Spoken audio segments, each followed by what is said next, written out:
Сәлем достар, сіздермен бірге мен Аржан, және де бүгінгі видеода мен сіздерге қыздарға арналған бірнеше приложениялармен бөлісетін боламын. Мен сіздерге бүгінгі видеода топ 10 приложение дайындадым. Сіздерге арнап, сіздердің пайдаларыңызға тисін деп, көмектессін деп, өмірлеріңізді былай айтқанда жеңілдетсін деп, бүгінгі видеоны түсіріп жатырмын. Ендеше біз көпке созбай бастайық, ал сіздер тамашалаңыздар.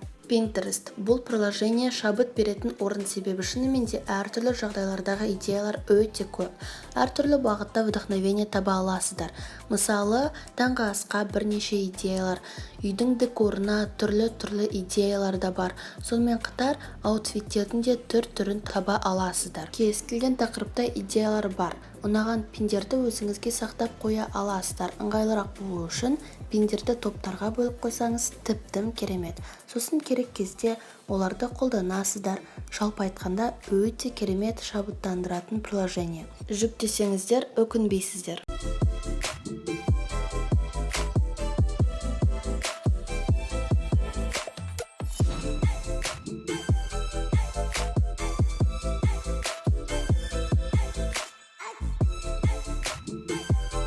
Мен Инстаграмда әдемі суреттер салуға тырысамын, яғни суреттердің обработкасына бас қатырғанды ұнатамын. Сол себептен менің Инстаграмыма жазылуды ұмытпаңыздар. Көбінесе суреттерді VS-Code'да немесе Snow'да обрабатывать етемін. Жоқ, достар, қазір мен сіздерге обработкаға осы приложенияларды айтпаймын, себебі оны уже барлығы біледі. Сол себептен де мен сіздерге обработкаға арналған басқа приложение ұсынғым келіп тұр. Және де ол 1998 кам деп аталады. Бұл программаны көбісі біле бермейді, бірақ бұдан былай білетін боласыздар. Бұл жерде ең әдемі фильтрлер тегін, және де әртүрлі күшті біліктер бар. Плинкалардың да түр-түрі бар. Осылай дата қоюға болады. 3D эффекті қойсаңыз да өзіңіз білесіз. Тіпті коррекциясы да бар. Кәдімгідей функциялары өте көп. Бұл приложениеде жоқ нәрсе жоқ шығар.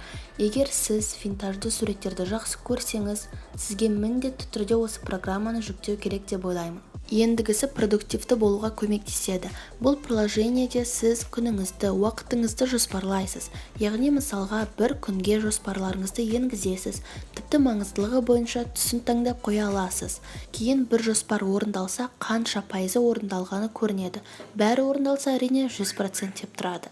Сосын жалпылай жоспарларыңызды жазып қоя аласыз. Яғни белгілі бір күні белгіленбеген to-do list деуге де болар. Кейін қолыңыз бос күні орындайтындай жоспарды белгілі бір күнге ауыстырып қоя аласыз. Күнтізбе де бар, қашан қолыңыз бос екенін бақылай алатындай. Негізі шынымен де өте тиімді программа. Достар, менен көбісі видеоны қалай монтаждайсың, немен монтаждайсың деп сұрап жатады, және де ол описанияда жазылып тұр. Жарайды, мен InShotпен монтаждаймын. Бұл программа кәдімгідей мені құтқарушым деуге болады. Бір немесе бірнеше видео таңдап, керекті размер таңдауға болады. Фоновая музыка қоямын, ал музыкаларға выбор өте көп.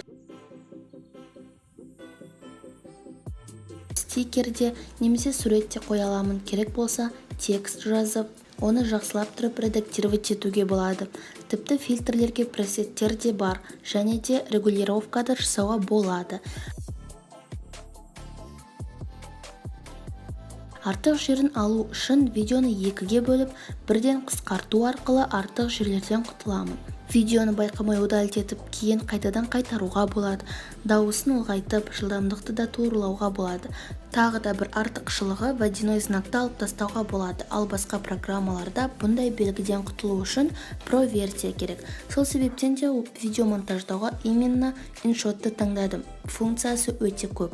Уақытылы версия жаңарып отырады. Сол себептен бастаушы блогер болсаңыз, видео монтажға InShotты кеңес беремін. Ендігі программа мега пайдалы, мега супер, керемет. Менің сүйікті программам. Бұл программа ешқандай приложениемен салыстыруға да келмейді. Және сіздер менен көптеріңіз сұрап жатасыздар, видеоны немен түсіресің деп.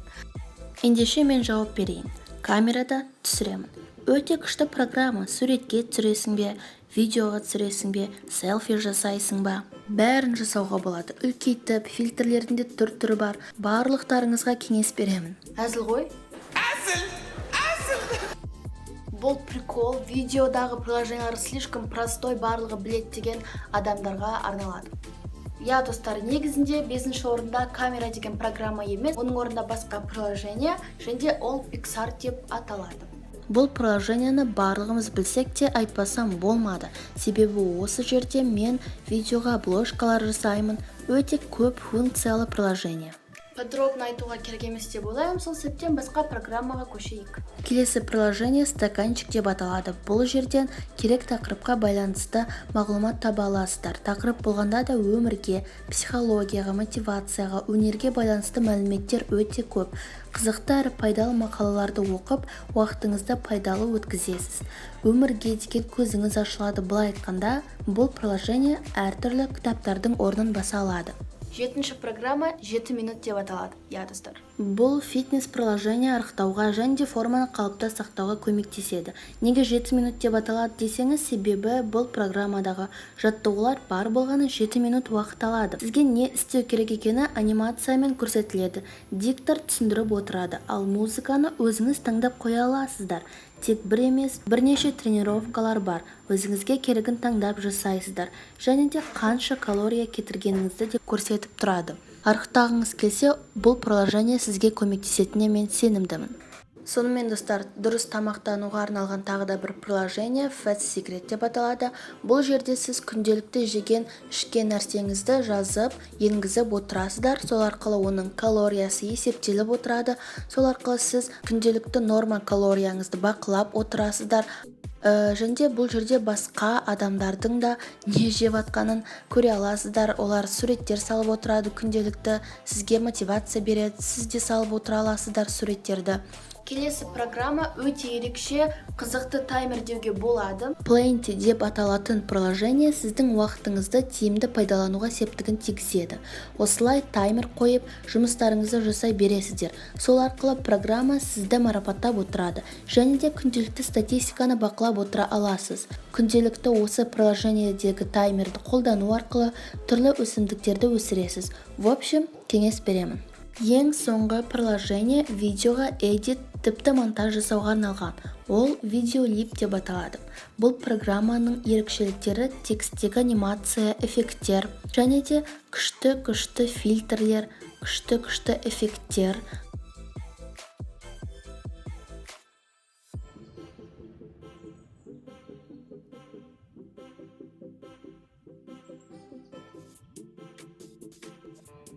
Сонымен қатар осылай ұлғайтып, кішірейтіп жасауға болады.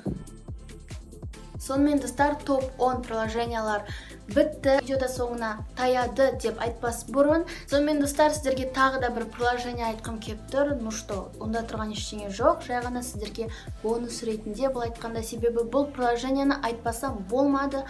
Және де мен сіздерге айтайын. Ол приложение Google Фото деп аталады. Егер бұрын соң сіз естіген болсаңыздар, онда жарайсыздар. Ал егер естімеген болсаңыздар, онда міндетті түрде жүктеңіздер. Себебі мен осы уақытқа дейін осы Google фотоны жүктемегенге дейін қалай өмір сүргенімді білмеймін. Себебі мен өзім суретке түскенді өте қатты жақсы көремін. Суреттерім өте көп, және де олар көп орын алатын болғандықтан мен Google фото дегенді білген соң бірден оған жүктедім барлығында. И, наверное, ол жерде 1000-нан асық фотолар бар шығар. Қаншама фотолар, кәдімгідей көп суреттер. Кішкене мынандай ғана орын алады, понимаете? Кәдімгідей орынды сақтайды. И сіз оны кейін басқа устройстводан жүктей аласыздар сол суреттерді. Кәдімгі, в общем, олар жаңағы облакада сақталып тұрады біздің жаңағы суреттер. Сол себептен де міндетті түрде жүктеңіздер, өкінбейсіз. Сонымен достар, бүгінгі видео сіздердің көңілдеріңізден шықты деп үміттенемін. Және де бүгінгі видео ұнаса, онда міндетті түрде бағасын беріп кетейік. Яғни осындай тақырыптарда видеоларды жиі түсірейін бе, түсірмеймін бе деген сияқты осы лайктарға қарап мен бәрін түсірмеймін. В общем, сол себептен де достар, сіздер шешесіздер қандай видеолардың көбірек болатын, азырақ болатын деген сияқты.